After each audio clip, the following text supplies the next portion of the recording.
All right, so are you ready to dive deep? Always. Today we're going to be looking at Word of Honor. Okay. And we're going to try and uncover some of the hidden details and the symbolism.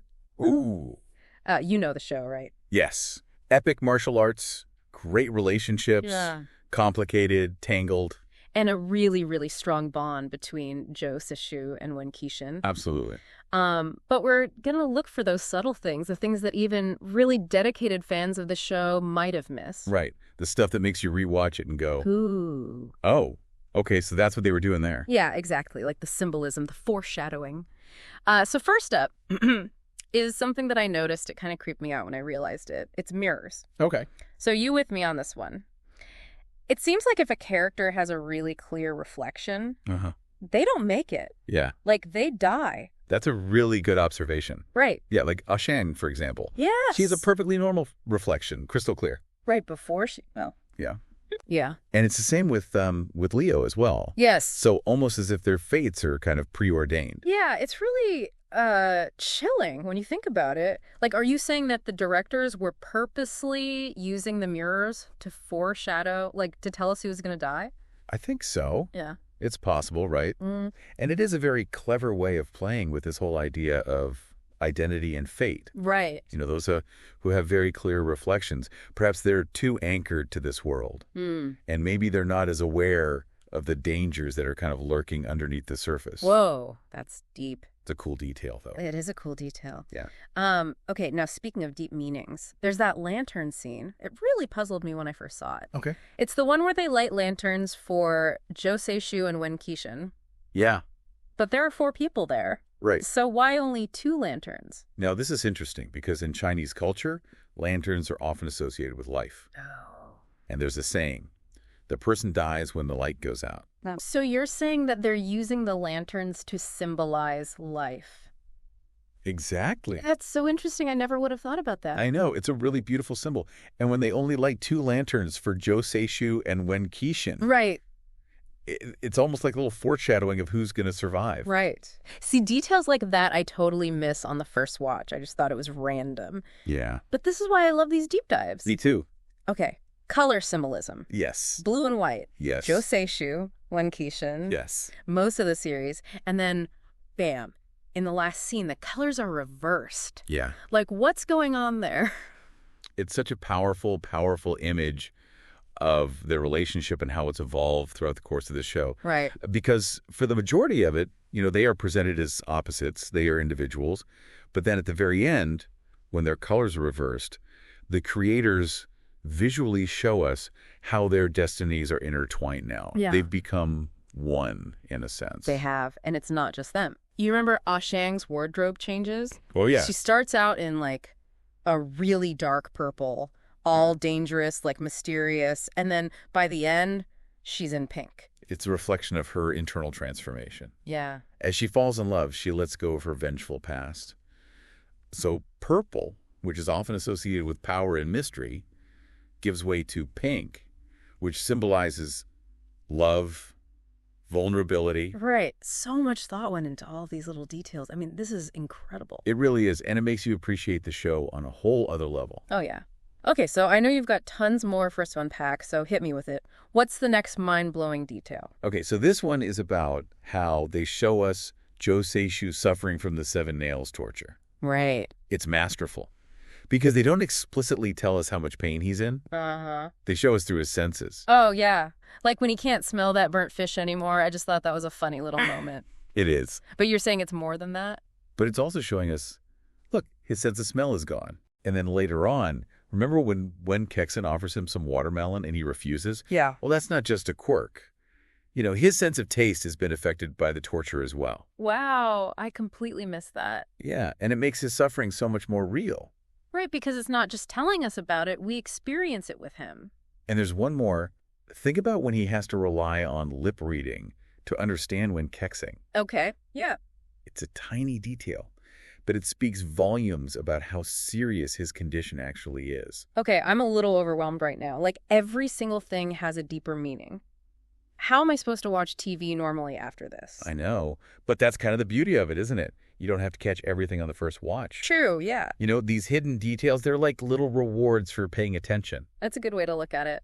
Yeah. All right, so before my head explodes from all this symbolism, give me another example. What else did I miss? Okay, how about when Wen Kexing bends Jo Seishu's sword? Oh, yeah. Just when Kexing being mischievous. Right. Just messing around, right. But there's a phrase, straight to bend, straight to bend. And it's about their relationship, right? Yeah. It's not a simple, straightforward friendship. No? It's complex. It's got twists and turns. It's very tangled. Yeah, they're constantly pushing and pulling against each other. Yeah. That makes a lot of sense. Yeah. I mean, their connection is definitely more than just like your average friendship. For sure. And that reminds me of another symbolic exchange, the hairpin. Ah, yes. I always felt that was more than just a friendly gift. Right. What's the deeper meaning there? So hairpins, in Chinese tradition, they're incredibly significant. Okay. They're often given as tokens of love. Whoa, so Wen Kexing giving his hairpin to Jo Seishu, that's a big deal. It is. It's a small gesture, but it really speaks volumes about how deeply they feel for one another. Yeah. And the hairpin becomes a symbol of their connection, of their shared journey. This is incredible. It's like there's this whole secret language happening throughout the show. Right. And speaking of language, we have to talk about the poetry because I'll admit a lot of it went over my head. Don't worry. It's very understandable. Yeah. The show is packed with these subtle little literary references, Yeah. which add another layer of meaning if you catch them. Right. So you mentioned something about a love poem earlier. Yes. Tell me more. Okay. So in episode 2, Wen Kexing is reciting lines from the Song of Peach Leaves, Okay. which is a poem by a really renowned calligrapher, Wang Shizi. Okay. And the poem is about longing, separation, Right. but also the promise of a reunion. So he's basically expressing his feelings for Jo Seishu through this poem. In a way, yeah. Whoa. Okay, so we've covered mirrors and lanterns and colors and senses and swords and hairpins and now poetry. We have. My mind is officially blown. I think we need a break, Okay. a little break to let all this sink in. Okay, we'll be back soon to uncover more of these really fascinating little details from Word of Honor. Yes. Welcome back. So much to uncover, right? Yeah, my head is still spinning from all those hidden details. It's like I need to rewatch the whole series with the detective's eye. I know, right? It's amazing how much we miss on the first watch. But that's part of the fun, isn't it? Discovering these layers and realizing just how much thought went into every scene. Absolutely. Okay, so what other secrets are hidden in Word of Honor? I'm ready for more. Well, remember we talked about those mirrored scenes?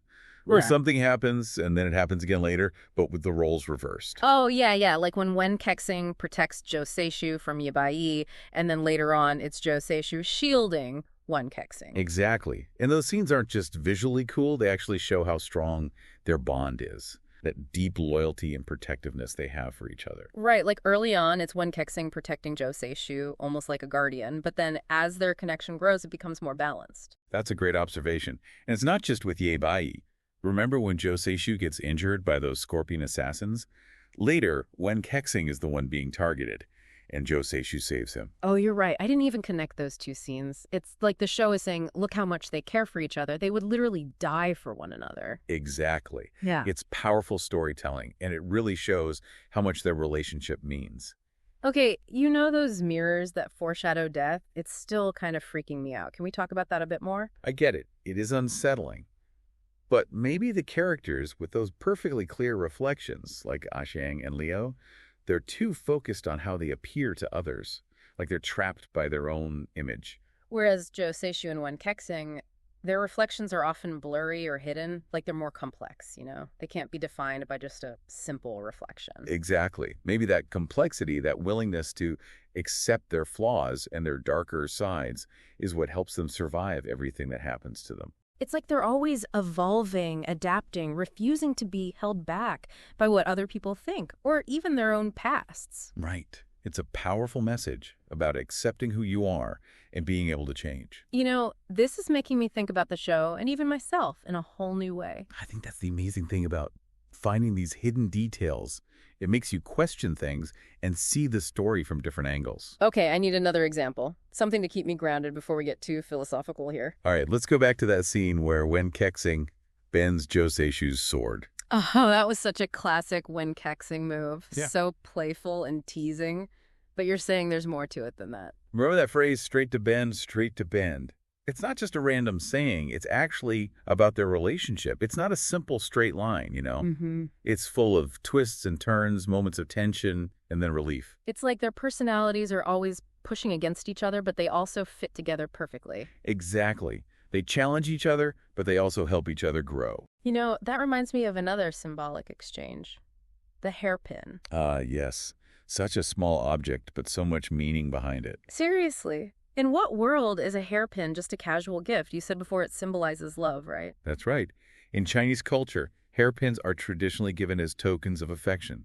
They represent a deep and lasting connection. So when Kexing gives his hairpin to Jo Se-shu, he's not just being nice, he's making a statement. Exactly. It's a subtle but powerful way of expressing his feelings. The hairpin becomes a symbol of their bond, a reminder of everything they've been through together. Okay, I'm actually getting a little emotional here. Who knew a simple hairpin could be so meaningful? Right. It's incredible how an ordinary object can take on such significance, especially in a specific cultural context. This deep dive is making me realize how much I missed the first time around. And speaking of things I might have missed, what about the poetry? You mentioned a love poem before. Can you remind me about that? Of course. In episode 2, when Kexing recites lines from The Song of Peach Leaves, a poem by Wan Jizi, it's about longing and being apart, but also the hope of being reunited. So it's not just a random quote. The writers chose it specifically to foreshadow what happens to Jo Se-shu and Wen Kexing. Exactly. It hints at the challenges they'll face, the possibility of being separated, but ultimately the strength of their connection and the hope of finding each other again. It's like they're speaking a secret language, using these hidden messages to connect with the viewers who are really paying attention. Precisely. And this attention to detail, this layering of meaning upon meaning, is what makes Word of Honor so special. It's not just a good show, it's a work of art. I couldn't agree more. Okay, before I get totally overwhelmed, hit me with one more mind-blowing detail. What else did I miss? Let's talk about those scenes where Wen Kexing and Jo Se-shu cut off each other's sleeves. It might seem a bit odd, but it's actually a really powerful way of expressing their love. Wait, what? Cut off each other's sleeves? How is that romantic? Well, in Chinese culture, the phrase cut sleeve is a euphemism for same-sex love. Seriously? I had no idea. So those weren't just random acts, they were deeply symbolic. Absolutely. Yeah. It comes from a story about an emperor and his male lover. By including this detail, the creators added a whole new layer of meaning to Wen Kexing and Jo Se-shu's relationship. Wow, I am seriously impressed. It's like every little thing in this show has a deeper meaning, a secret message waiting to be discovered. That's what makes it so fascinating to analyze. It makes you think critically and appreciate the depth of the storytelling. Okay, I need a moment to process all of this. My brain is officially overloaded. Take your time. We've covered a lot. But there's still more to uncover. We'll be back in a flash with even more insights from Word of Honor. All right, I'm back. My brain is, I think it's rebooted. Recharged. Yeah. After all those amazing details, we've uncovered so much symbolism. Yeah. From mirrors to lanterns, from hairpins to cut sleeves. Like, what else is there? Well, talking about the cut sleeve, we should mention that's not the only historical reference they use in the show. Right. It's just full of these nods to Chinese culture and history.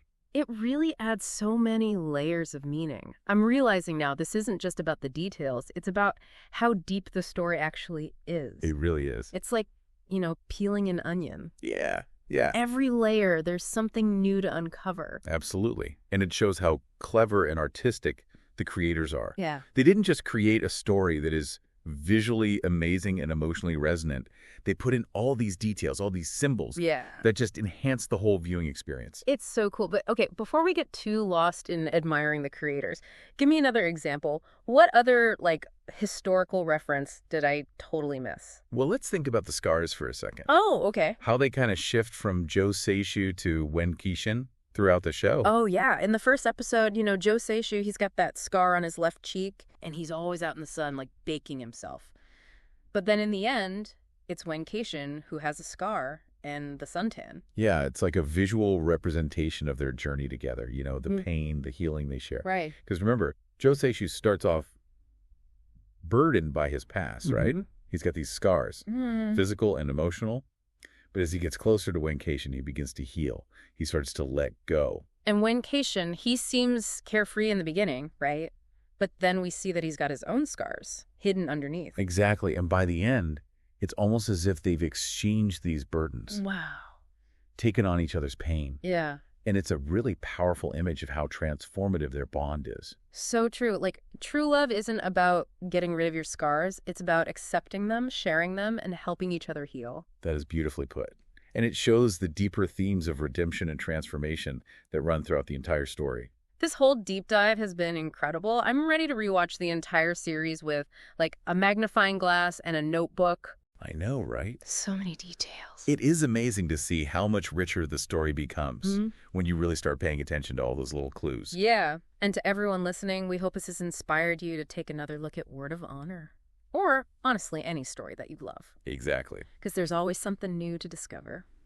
Remember, the best stories are the ones that make you think. Yes. The ones that make you question your assumptions. And the ones that make you look beyond the surface. So until next time, keep exploring, keep questioning, and keep diving deep. See you then.